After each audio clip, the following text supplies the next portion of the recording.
elevator helps explain why Flight 5481 crashed that day. Somehow the elevator cables were improperly adjusted. The pilots simply could not control the pitch of their airplane. Stephen Carbone wants to know how mechanics had made such a critical mistake. Yeah, I see that here. He goes back to the hangar to question the mechanics on duty that night. And this time they tell him a different story. Most of the guys were just learning the ropes. The mechanics working on the airline were subcontractors to the contract company. And the mechanics working on the aircraft that night had limited experience on the Beech 1900D. And the person performing the rig was receiving training that night on that specific task. Once you have the rig pin set, adjust the turnbuckle barrels for more tension in the cable. Yeah, I see that here.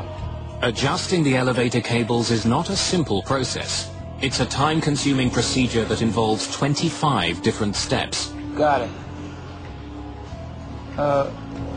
What about the other steps? Yeah, don't worry about those. Just check the cable tension when you're done, and we're good. That's it. The mechanics skipped 9 steps that night. One of those involved manipulating the elevator through its full range of motion. If they had followed the steps as described in the manual, they would have found the problems that had come up. Well, I found out that this mechanic had skipped procedures. I was upset. The procedures that affected our lives, that affected the lives of 21 people, 21 families were destroyed. You never get over something like this. The Shepherds sue the airline. They also demand something unheard of in U.S. aviation, an apology. They wanted more than just to achieve a just settlement in monetary terms. They had a need to press the issues that humanize and put a face on the people who are the victims of these tragedies. The Shepherds believe that their best chance of getting an apology is by putting a face to Christiana's name. So we decided to take this picture and to send it to those people that were involved in the accident, in the investigation, so that Christiana would not be just a number or a seat number or a ticket number or a settlement amount, so that they could actually see that she was a person. The legal journey began when we determined that we wanted the apology, that we wanted someone to say, we really blew this. We assumed the airline would apologize. We had no idea that airlines don't apologize. If they did something wrong, obviously you should stand up and say, we are so sorry that we messed up in this and we're fixing this. In this case, the mechanics thought they were doing something that was perfectly reasonable. They thought this was, another day at the job.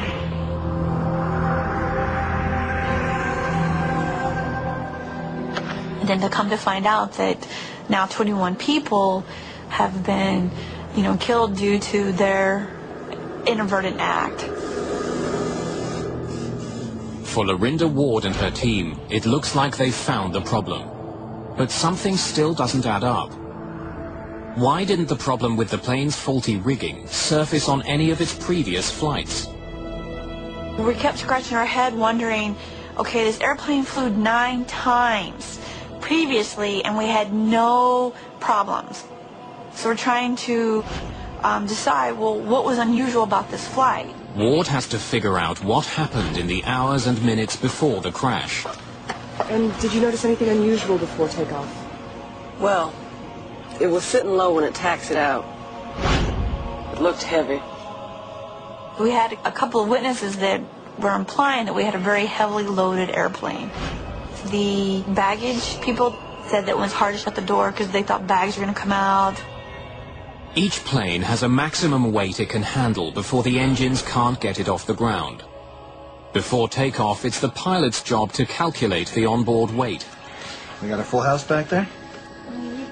How many we got to take off? We're figuring it out. The crew of Flight 5481 did perform that calculation. Cool. 17,018. We heard them on the CVR going through the numbers to make sure that they'd have their center of gravity within the range for them to take off. 17,120 is our weight, huh? Yeah, is our max. On any plane, large or small, the weight of cargo and passengers has to be distributed evenly. The balancing point of an airplane is called its center of gravity. For a plane to fly safely, it can neither be too far forward nor too far back or aft. So, we're cool. So, yeah. We don't think we're going to have to take anything off. Air Midwest pilots are instructed how to make weight and center of gravity, or CG, calculations. They use average weights to make that calculation, 175 pounds per passenger and 20 pounds per bag. They knew that they had a very aft CG, but due to using the average weights and average calculations, the paperwork showed them being within the range that they needed to take off. But Ward needs to know if the plane really was within the proper range of weight and balance to take off. But what we did is we looked at the weights of the actual baggage itself that was on board, and then the weight of the passengers and the crew. Technicians weigh the remains of the burnt luggage from the wreckage site. Doctor, yes, could you tell me please what the last recorded weight of your patient is, please? And obtain the real weight of passengers on board that day. 212. Thank you. When all the numbers are in, Ward discovers the real weight of Flight 5481 is 17,700 pounds, some 580 pounds over its maximum takeoff weight. They would not have been able to take off if they had used actual weights. They would have had to pull either passengers or bags off. Because of the higher than expected weight of the passengers and baggage on the flight, and the large number of bags stowed in the rear, the airplane was tail heavy. Its center of gravity ever so slightly too far to the rear, which wasn't a problem until the landing gear was raised. Gear up. When the gear's weight moved backwards from the nose, it tipped the balance of weight too far back. The pilot's efforts to regain control of the aircraft were futile, crippled by the airplane's defective elevator controls. When the nose gear moved aft, they lost the ability to control the aircraft because all the weight went back and they had no elevator movement enough to bring the nose back down. And at the height that they were at, they had no recovery. The passengers and crew of Flight 5481 were doomed the moment the plane left the ground. They had no way of knowing that two unrelated problems would combine to bring down their plane. This was just a normal routine flight for them, and they did all the pre-flight checks, they did their weight and balance, they did the correct calls, they're on the right runway.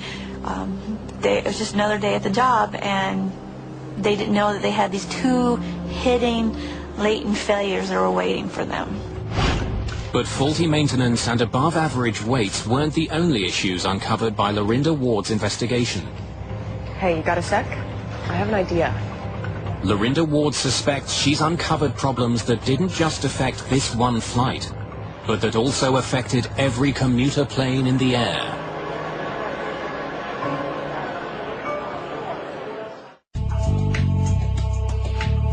NTSB investigators say that every plane crash makes flying safer. Flight 5481 was no exception. 14 months after the accident, lead investigator Lorinda Ward and her team file a comprehensive report to ensure the mistakes that killed those aboard Flight 5481 are never repeated. Among Ward's recommendations, that the FAA review its average passenger and baggage weights. An average